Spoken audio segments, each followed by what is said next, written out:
For the 11th time in his administration, President Franklin Delano Roosevelt addresses a joint session of the United States Congress, the 9th time he has appeared before the House and the Senate to report on the State of the Union. But today, America is at war. And for the first time since the Wilson administration, a President of the United States delivers a State of the Union address while the nation is involved in world conflict. The President is expected to paint a grim picture in his speech today, a message of great sacrifices in the future. He may reveal some of the plans for the campaign ahead, and he certainly will lay the groundwork for his budget message tomorrow when he will ask Congress for billions of dollars to prosecute the war. But above all, the President's words will mean action, just as his appearance before the second session of the 77th Congress climaxes a week of action.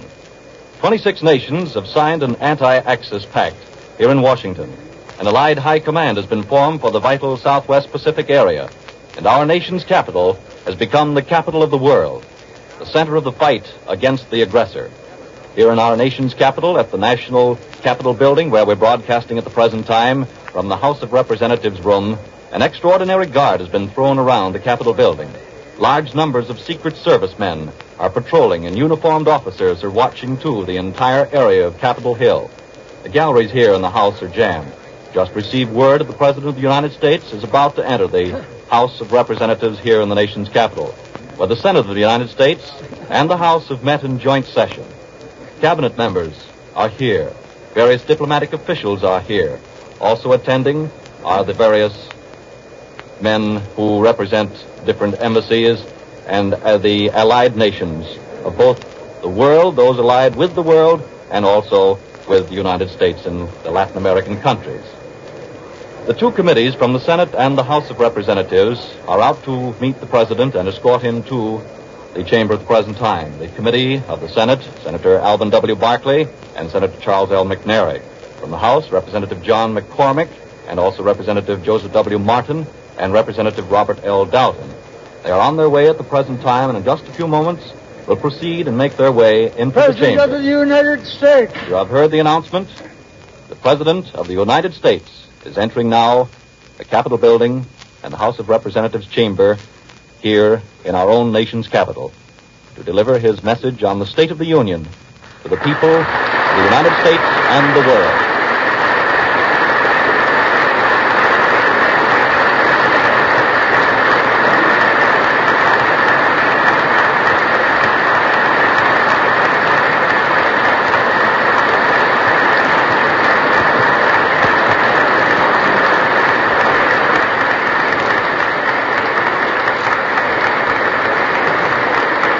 General Edwin M. Watson, the President's military aide, escorts the President, and also Rear Admiral John Beardall, the President's naval aide. The Speaker of the House, the Honorable Samuel Rayburn, will introduce the President of the United States.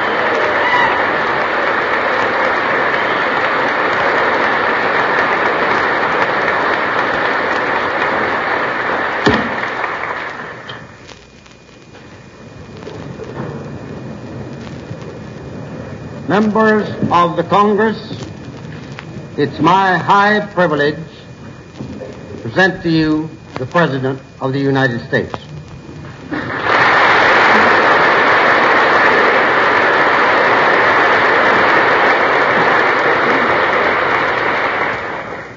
Mr. Vice President, Mr. Speaker, members of the Senate and the House of Representatives of the United States. In fulfilling my duty to report upon the State of the Union, I am proud to say to you that the spirit of the American people was never higher than it is today.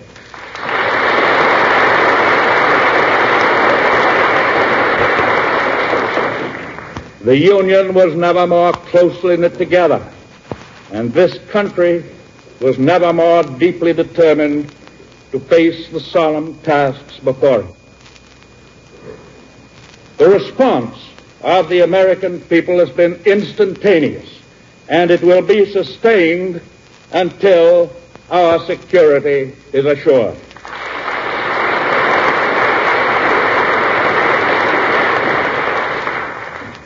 exactly 1 year ago today, I said to this Congress, when the dictators are ready to make war upon us, they will not wait for an act of war on our part. They, not we, will choose the time and the place and the method of their attack. We now know their choice of the time, a peaceful Sunday morning, December 7th, 1941.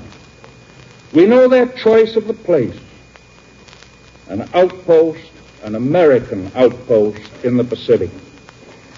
We know their choice of the method of Hitler himself. Japan's scheme of conquest goes back half a century. It was not merely a policy of seeking living room. It was a plan which included the subjugation of all the peoples in the Far East and in the islands of the Pacific, and the domination of that ocean by Japanese military and naval control of the western coasts of North, Central, and South America. The development of this ambitious conspiracy was marked by the war against China in 1894, the subsequent occupation of Korea, the war against Russia in 1904, the illegal fortification of the mandated Pacific Islands following 1920, the seizure of Manchuria in 1931, and the invasion of China in 1937. A similar policy of criminal conquest was adopted by Italy. The fascists first revealed their imperial designs in Libya and Tripoli. In 1935, they seized Abyssinia. Their goal was the domination of all North Africa, Egypt, parts of France, and the entire Mediterranean world. But the dreams of empire of the Japanese and fascist leaders was modest in comparison with the gargantuan aspirations of Hitler and his Nazis. Even before they came to power in 1933, their plans for that conquest had been drawn. They provided for ultimate domination, not of any one section of the world, but of the whole earth and all the oceans on it.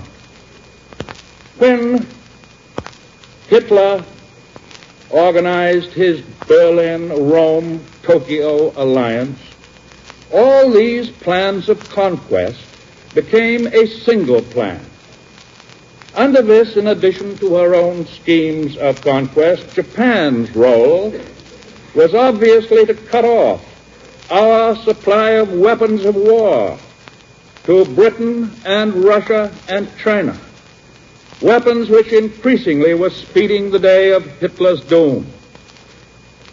The act of Japan at Pearl Harbor was intended to stun us, to terrify us, to such an extent that we would divert our industrial and military strength to the Pacific area or even to our own continental defense. The plan has failed in its purpose.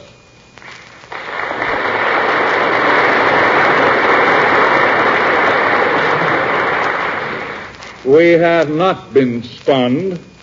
We have not been terrified or confused. This very reassembling of the 77th Congress today is proof of that. For the mood of quiet, grim resolution which here prevails bodes ill for those who conspired and collaborated to murder world peace. And that mood is stronger than any mere desire for revenge. It expresses the will of the American people to make very certain that the world will never so suffer again.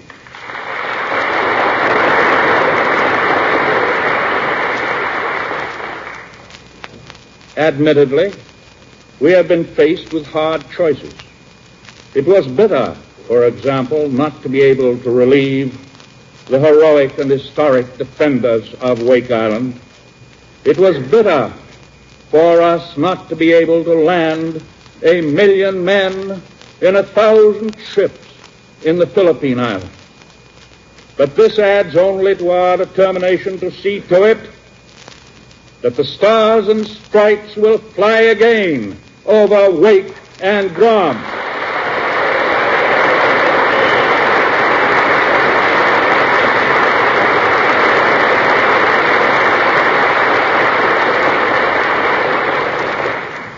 Yes, see to it that the brave people of the Philippines will be rid of Japanese imperialism and will live in freedom and security and independence.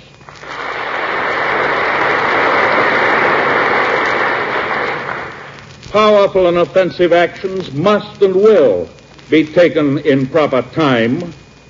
The consolidation of the United Nations total war effort against our common enemies is being achieved. That was and is the purpose of conferences which have been held during the past 2 weeks in Washington and Moscow and Chongqing.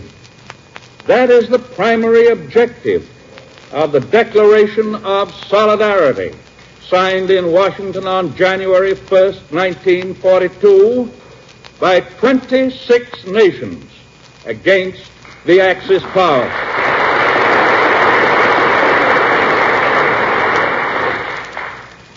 Difficult choices may have to be made in the months to come. We do not shrink from such decisions. We and those united with us will make those decisions with courage and determination.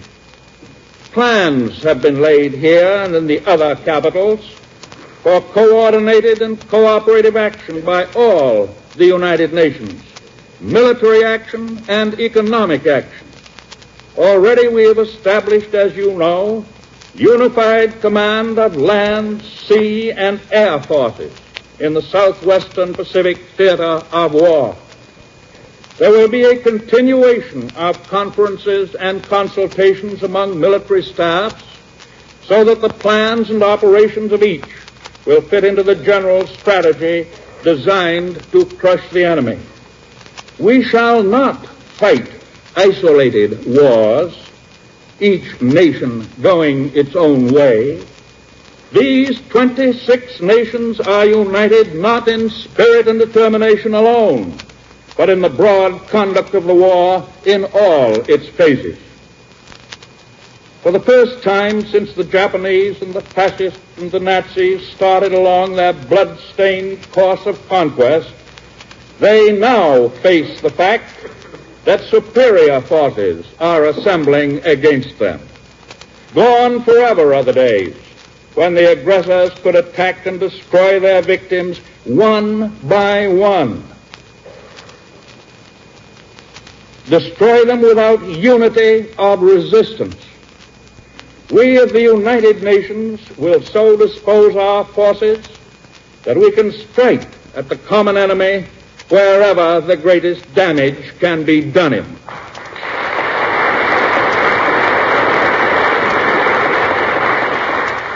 The militarists of Berlin and Tokyo started this war, but the massed, angered forces of common humanity will finish it.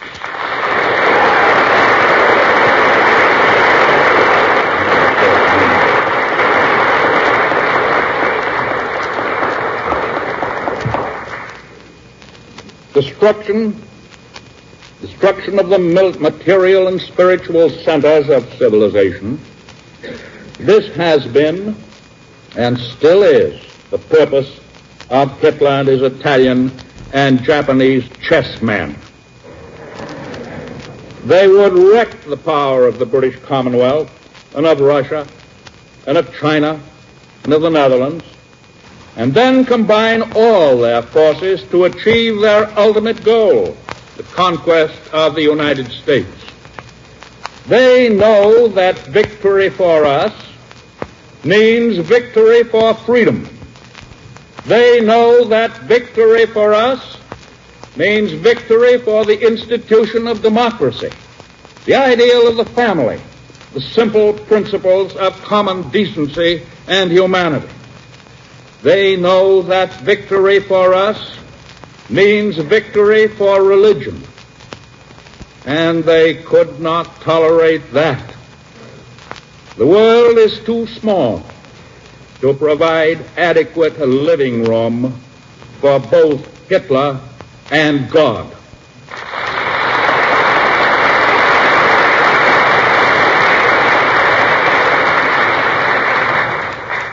In proof of that, the Nazis have now announced their plan for enforcing their new German pagan religion all over the world, the plan by which the Holy Bible and the Cross of Mercy would be displaced by Mein Kampf and the swastika and the naked sword. Our own objectives are clear. The objective of smashing the militarism imposed by warlords upon their enslaved peoples. The objective of liberating the subjugated nations. The objective of establishing and securing freedom of speech, freedom of religion, freedom from want, and freedom from fear everywhere in the world. We shall not stop short of these objectives, nor shall we be satisfied merely to gain them and then call it a day. I know that I speak for the American people, and I have good reason to believe that I speak also for all the other peoples who fight with us when I say that this time we are determined not only to win the war, but also to maintain the security of the peace that will follow.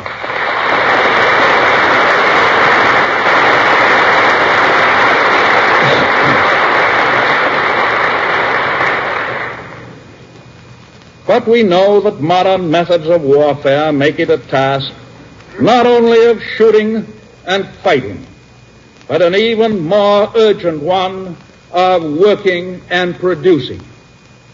Victory requires the actual weapons of war and the means of transporting them to a dozen points of combat. It will not be sufficient for us and the other United Nations to produce a slightly superior supply of munitions to that of Germany and Japan and Italy and the stolen industries in the countries which they have overrun. The superiority of the United Nations in munitions and ships must be overwhelming, so overwhelming that the Axis nations can never hope to catch up with it.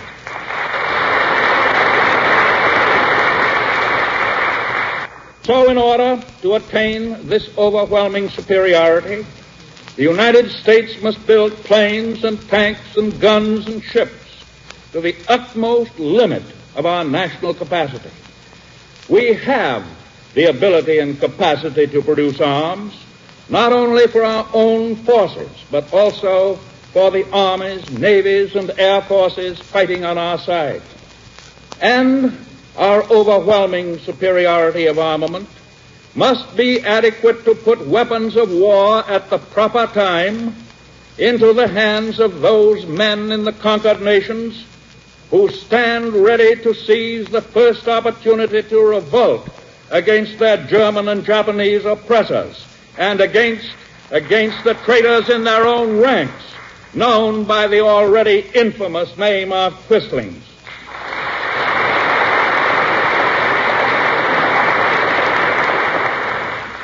And I think that it is a fair prophecy to say that as we get guns to the patriots in those lands, they too will fire shots heard round the world.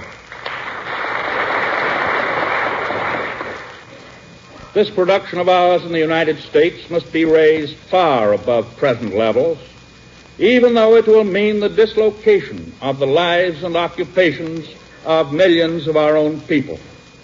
We must raise our sights all along the production line. Let no man say it cannot be done. It must be done, and we have undertaken to do it.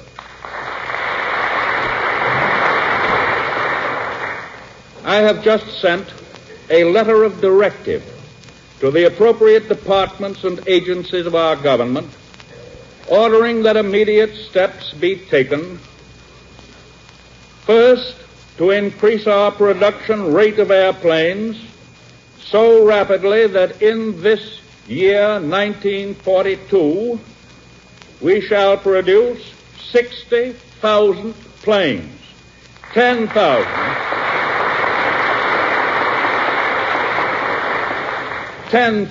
by the way, more than the goal that we set a year and a half ago.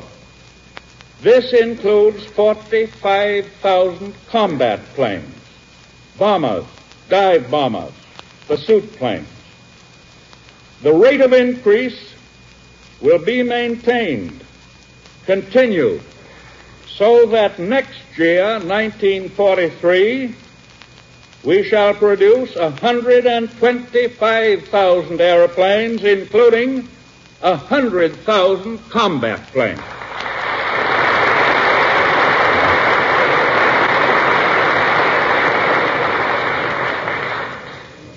Second, to increase our production rate of tanks so rapidly that in this year, 1942, we shall produce 45,000 tanks, and to continue that increase so that next year, 1943, we shall produce 75,000 tanks.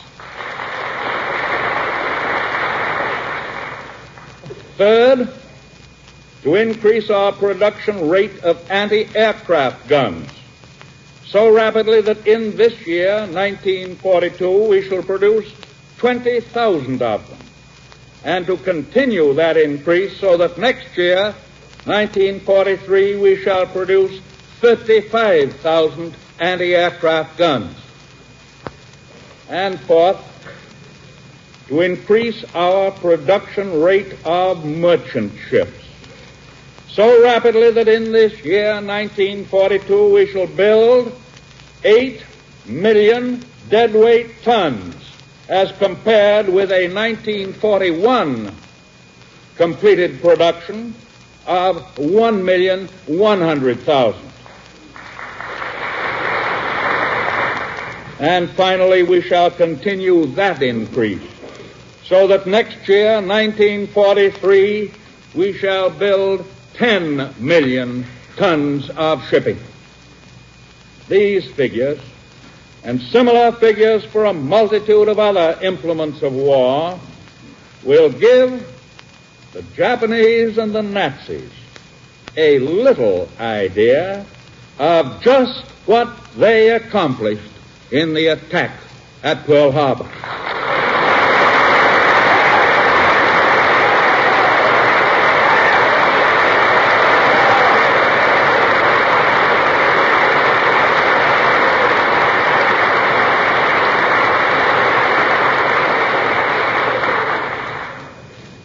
And I rather hope that all these figures which I have given will become common knowledge in Germany and Japan. Our task is hard. Our task is unprecedented, and the time is short. We must strain every existing armament-producing facility to the utmost. We must convert every available plant and tool to war production. That goes all the way from the greatest plants to the smallest, from the huge automobile industry to the village machine shop. Production for war is based on men and women, the human hands and brains, which collectively we call labor. Our workers stand ready to work long hours, to turn out more in a day's work, to keep the wheels turning and the fires burning 24 hours a day and 7 days a week.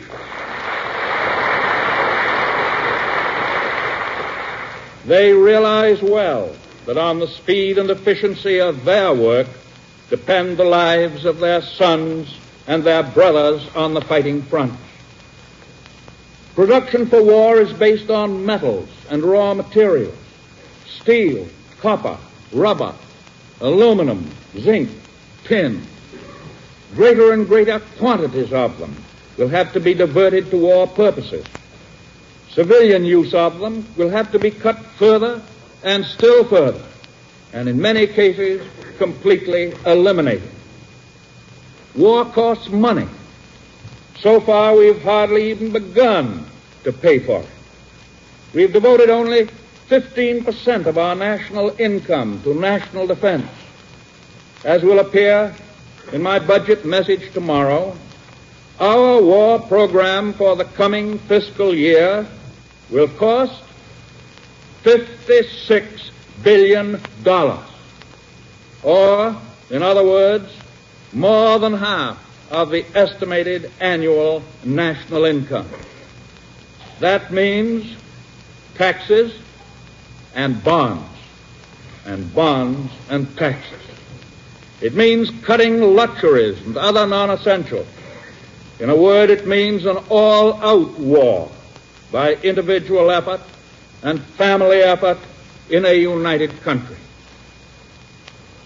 Only this all-out scale of production will hasten the ultimate all-out victory. Speed will count. Lost ground can always be regained. Lost time, never. Speed will save lives. Speed will save this nation which is in peril.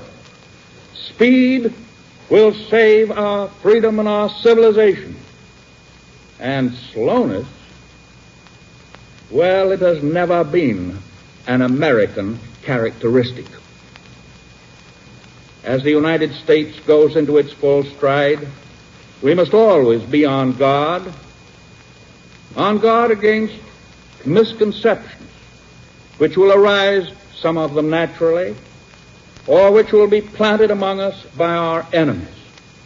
We must guard against complacency. We must not underrate the enemy.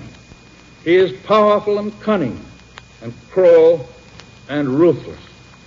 He will stop at nothing that gives him a chance to kill and to destroy. He has trained his people to believe that their highest perfection is achieved by waging war. For many years he has prepared for this very conflict, planning and plotting and training and arming and fighting. We have already tasted defeat. We may suffer further setbacks. We must face the fact of a hard war, a long war, a bloody war, a costly war. We must, on the other hand, guard against defeatism. That has been one of the chief weapons of Hitler's propaganda machine, used time and again with deadly results. It will not be used successfully on the American people.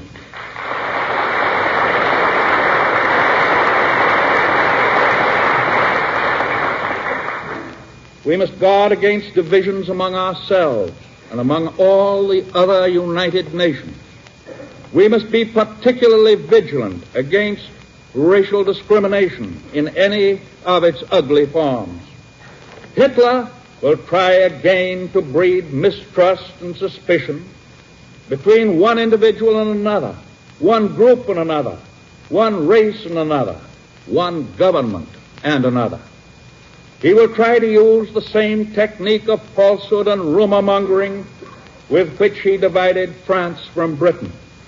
He is trying to do this even now, but he will find a unity of will and purpose against him which will persevere until the destruction of all his black designs upon the freedom and people of the world are ended.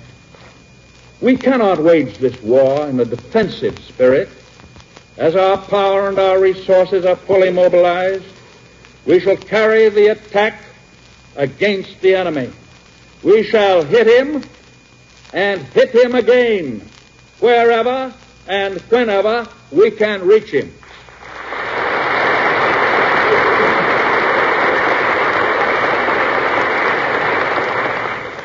We must keep him far from our shores, for we intend to bring this battle to him on his own home grounds.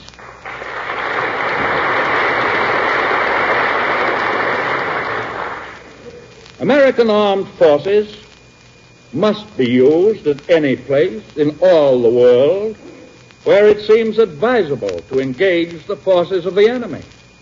In some cases, these operations will be defensive in order to protect key positions.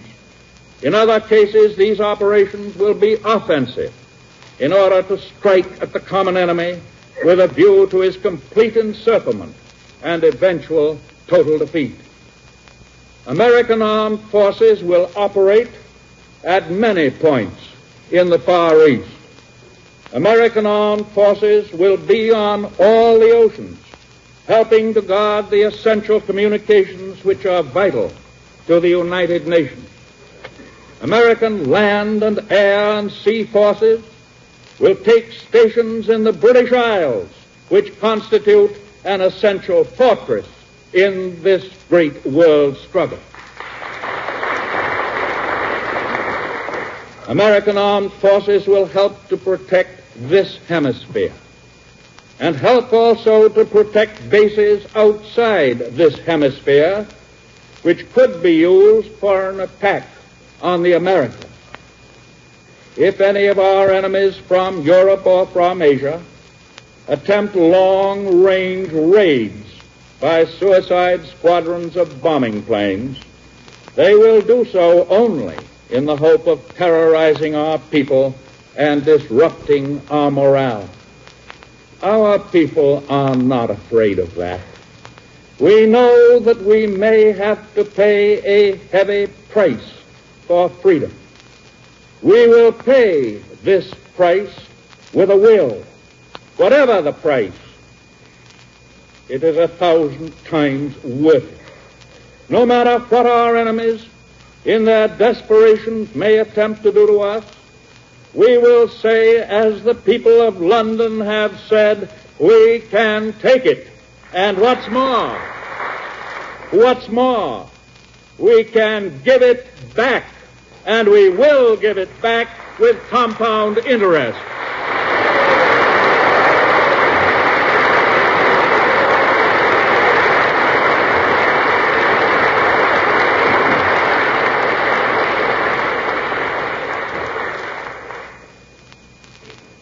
When our enemies challenged our country to stand up and fight, they challenged each and every one of us.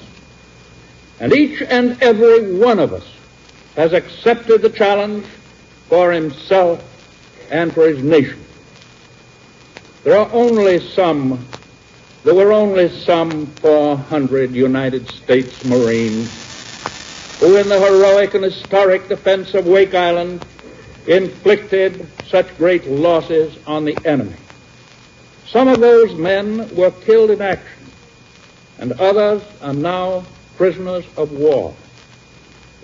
When the survivors of that great fight are liberated and restored to their homes, they will learn that 130 million of their fellow citizens have been inspired to render their own full share of service and sacrifice.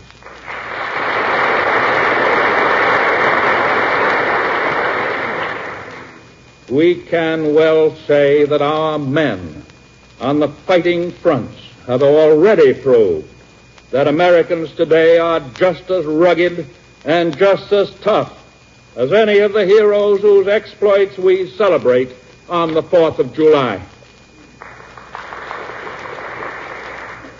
Many people ask, when will this war end? There's only one answer to that. It will end just as soon as we make it end, by our combined efforts, our combined strength, our combined determination to fight through and work through until the end of militarism in Germany and Italy and Japan.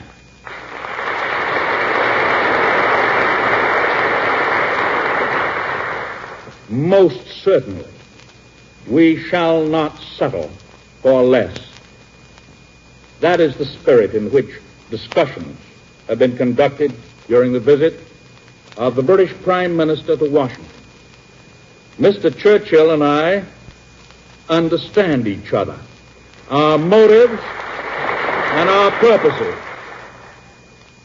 Together, during the past 2 weeks, we have faced squarely the major military and economic problems of this greatest world war. All in our nation have been cheered by Mr. Churchill's visit. We have been deeply stirred by his great message to us. He is welcome in our midst now and in days to come, and we unite in wishing him a safe return to his home.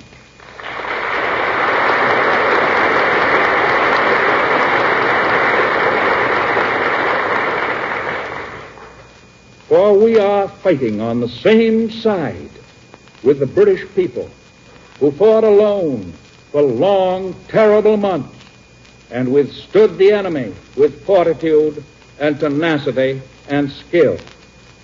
We are fighting on the same side with the Russian people who have seen the Nazi horde swarm up to the very gates of Moscow and who with almost superhuman will and courage have forced the invaders back into retreat.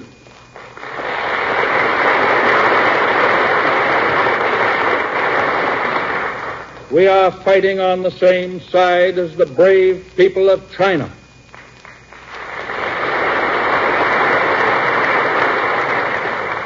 Those millions who for 4.5 long years have withstood bombs and starvation and have whipped the invaders time and again in spite of the superior Japanese equipment and arms.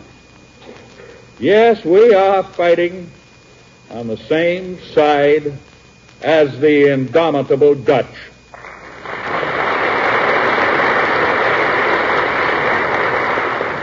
We are fighting on the same side as all the other governments in exile, whom Hitler and all his armies and all his Gestapo have not been able to conquer. But we of the United Nations are not making all this sacrifice of human effort and human lives to return to the kind of world we had after the last World War. We are fighting today for security, for progress, and for peace, not only for ourselves, but for all men. Not only for one generation, but for all generations.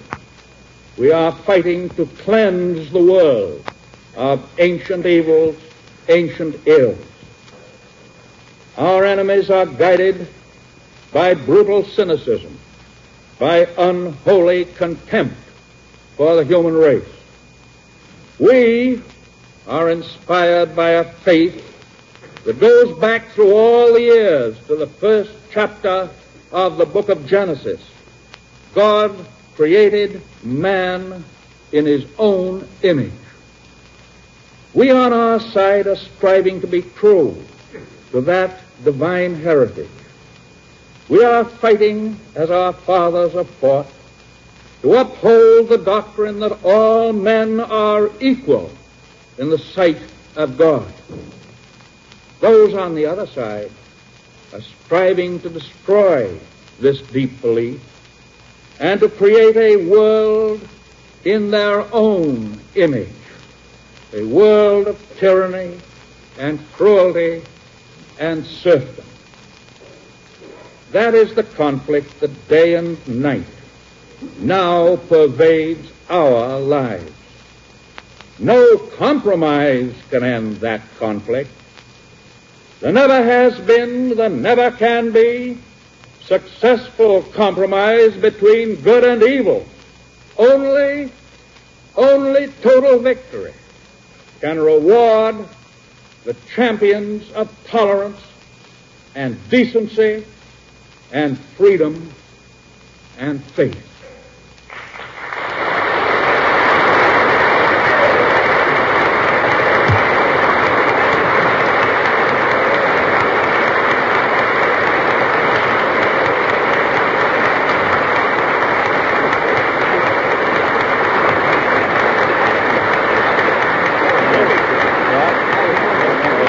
The President of the United States has addressed the joint session of the Congress of the United States on the annual State of the Union.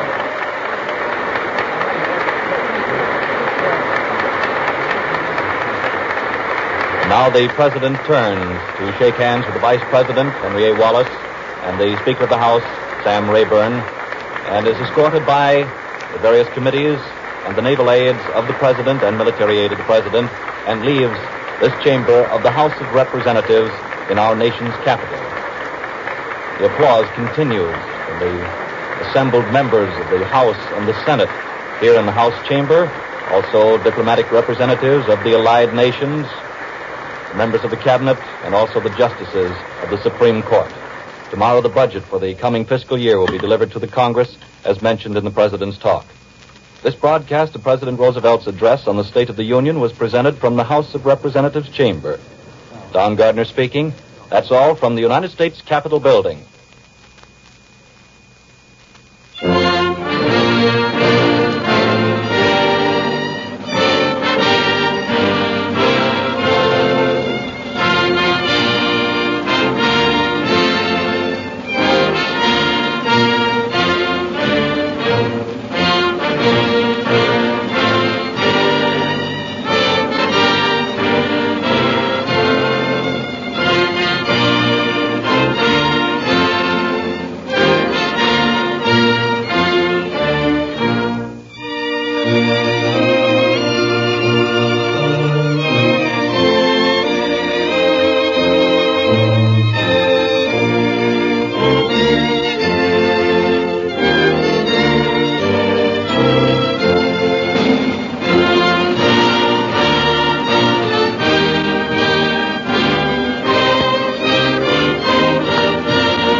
This program was heard in Canada over the facilities of the Canadian Broadcasting Corporation and over the combined networks of the National Broadcasting Company.